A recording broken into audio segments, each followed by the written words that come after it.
Now, why this is important regarding your question? Because as it needs to connect directly to the databases, when you are in the cloud environment or on-prem environment or in the OutSystems PaaS environment or in whatever environment, as long as Infosistema DMM has the connection strings with the right permissions, it will work. Okay. Now, when you are on-premise environment, typically you have a DBA or a security officer or whatever that can give you these connection strings. Okay.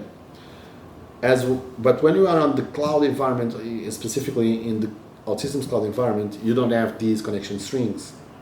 So OutSystems will grant you read permissions. So if the cloud is the source of information, you want to move from the cloud to on-prem, you can use DMM without any problem, without any issues. It will be simply asking the connection to OutSystems and then setting Infosistema DMM to connect there, and it will read data from there and build the tunnel to your on-prem environment and migrate the data.